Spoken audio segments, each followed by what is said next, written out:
buddy. You're a sniffer, huh? Look at the markings on this crazy cat. She's gorgeous. She's got this like little swirl on each side.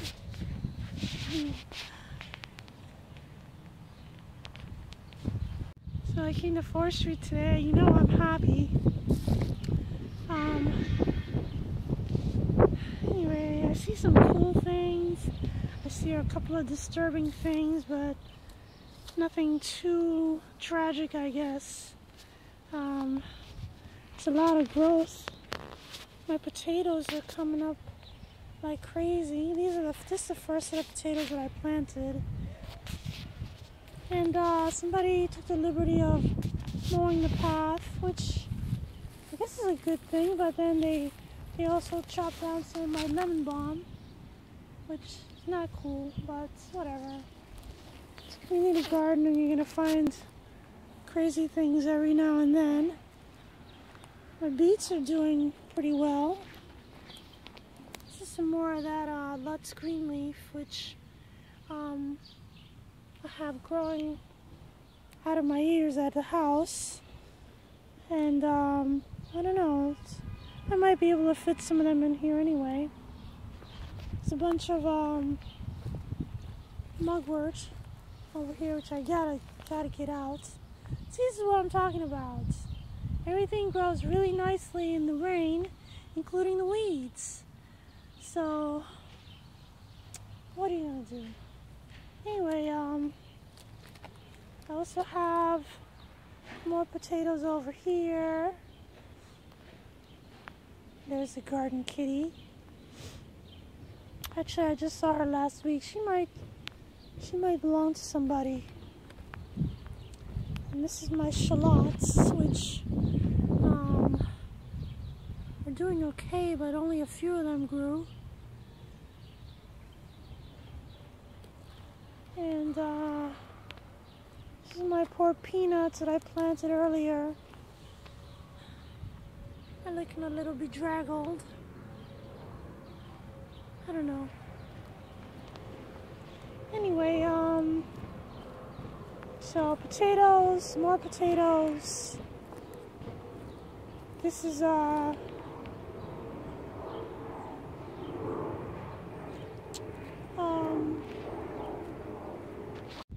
these are cornflowers. That over there as well.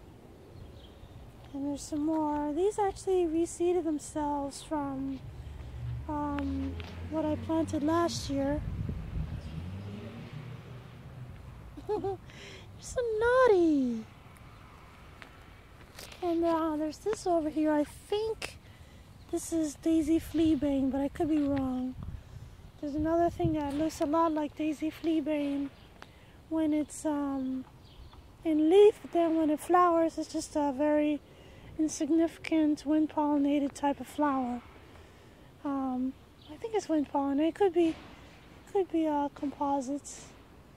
Anyway, and here's my kale, which I only partially planted this bed.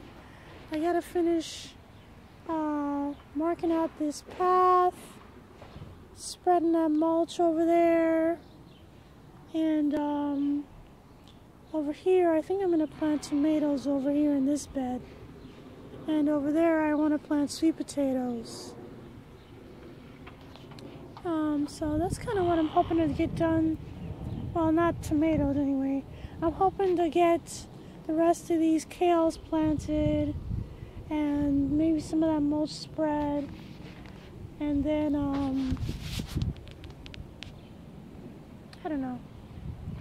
I'm just so excited about being here. There's just too much to do, too many things to see. I don't even know where to start. But anyway, I will get it done. I'm doing some weeding here at 4th Street, and I'm noticing some of my nemesis weed, It's called hedge bindweed, and it's kind of creeping up all over, literally. This is it. And here's some more of it. It kind of creeps around and twines around things.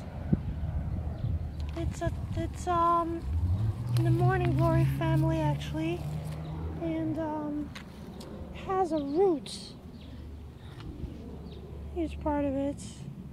It has a juicy, very firm taproot. That's not a taproot. It's I don't know, rhizome. Well, it's a root anyway, and it's very well. Anyway, it's full of energy. So when you try to pull it, you have to take it out of the garden, away from whatever it is you're trying to grow, because if you just throw it there on the path, or if you, God forbid, incorporate it back into the soil, you know, like with, what do you call it, tiller, you know, one of those, what do you call it, the machine tiller. If you use a tiller, and you got hedge bindweed in your garden, or mugwort, or, you know, Canada thistle, you are going to have that for the rest of your life probably, because all you're doing is chopping up the roots into tiny little pieces, and each of those tiny little pieces is going to become another bane in your life. Just a terrible weed that's going to take over your garden and make you very miserable. So as much as you can, when you see hedge bindweed, and you know, well, whenever I see Canada thistle, I'll show you.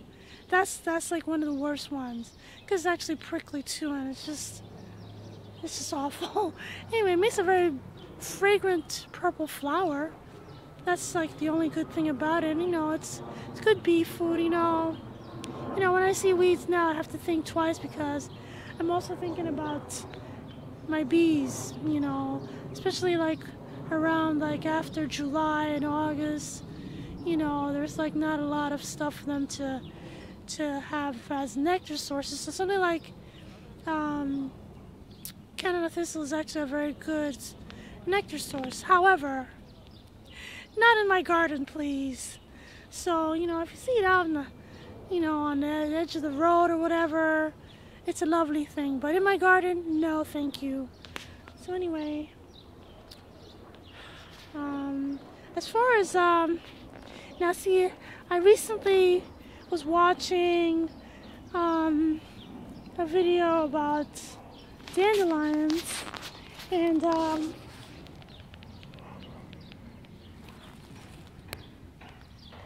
it's edible. It's a good nectar source. Flower tastes like honey. Anyway, one thing I was noticing about what they were saying is that the taproot of the dandelion goes deep into the soil, kind of like daikon radish. I hope I don't have dandelion flowers in my teeth. But like daikon radish, the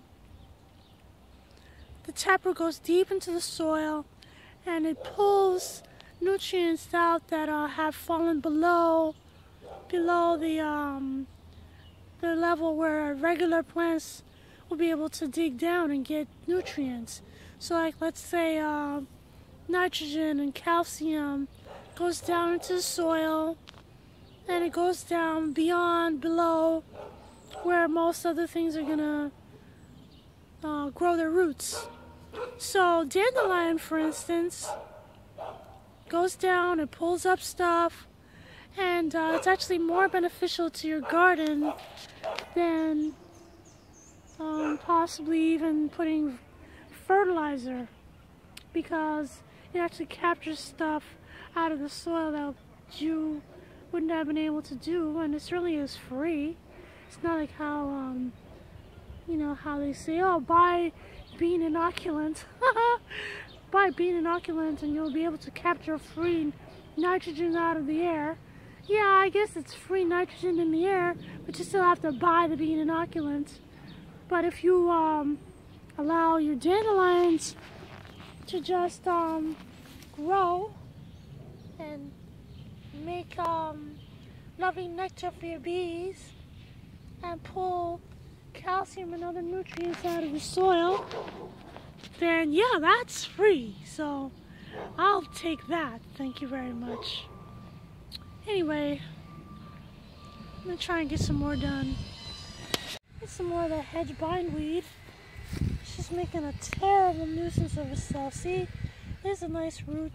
Now see, this is not even that bad, but sometimes you pull and you find a big old fat root that it would take 20 years to exhaust itself. Can you see this? This is mugwort and has a very long root. Very long. This is only what came up. It gets very long, it's very extensive, and each piece that breaks off of this root is going to make another little plant. So this is one of those things that you really don't want to proliferate in your garden. So I would say no to rototillers. Do you see this? This is Japanese knotweed. There's some more. And there's some more right there. I see it dotting the landscape all over there. This lady that likes to help me over here, her name is Melida, and she has a plot back here. This is what it looks like. I'm sure if you take the time to pay attention, you'll see this thing growing along all kinds of roadsides and gardens and highways. There's some more. This is growing all in these people's backyard. Anyway, this thing really is a menace. It's a beast. Now she did a good thing by pulling it by the roots, but you know, that little bit of roots that she pulled, that's really not gonna kill it. Let me see if I can show you. There, she pulled some of the roots, but I'm telling you, that root is like big. It's like big like this rock here. That root ball. Anyway, I don't like to play with that stuff, and thank God I don't really have any in my garden, but she does, and seems like she plays with it to me. She doesn't really know what she's playing with. She just kind of knocks it around a little bit, and she doesn't ever like really pull it, like really try to dig. She just pulls it, and if she gets a good amount of root, that's good, but she's not really trying to eradicate it. Meanwhile, Zach is over there helping me with the potato bed again.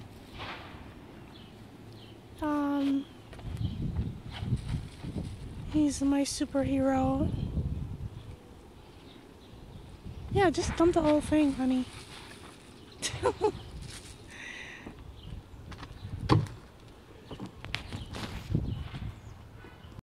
When my friend Melida came and helped me, she basically, this is a stubble, corn stubble from last year, and what I want to do is plant sweet potatoes along this the edge of this fence. I guess that's her side, and I don't want to plant anything that's going to grow tall and block her sun. But anyway, I'm thinking what I'm going to do is just earth up the soil that's here. I want to dig up soil out of this path and just earth it up against this this corn stubble, so that, because I want to be able to allow the stubble to decompose and make good compost, and I want to be able to just also toss weeds on this pile because that makes good compost as well. So, anyway, I don't know how it's gonna work, but I think that's what I'm gonna try and do. Okay, so covered over the potatoes again, making sure that they get earthed up, and or should I say mulched up, because they're not earthed up. And this is basically the last frontier over here that needs to be done, because over here there's shallots and garlic, and there's peanuts, and there's garlic, potatoes over there, potatoes, corn, kale, and over there I'm gonna plant tomatoes, and over there I'm planting sweet potatoes. So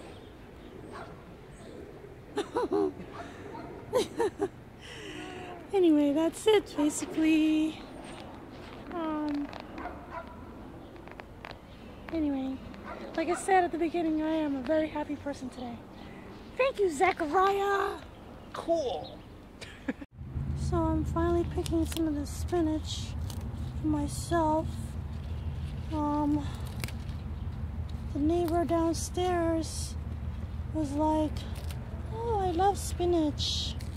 So I told her I'd give her some. And there's plenty to be had for me and for her too, so I don't mind giving her a little bit. However, she's got 3 boys and a husband, plus herself to feed, so I don't know. We'll see. We'll see how it goes. Look at them go. These are weeds from 4th Street. I guess somebody should enjoy the rewards of the season. Alright. What? Say goodbye. Bye-bye.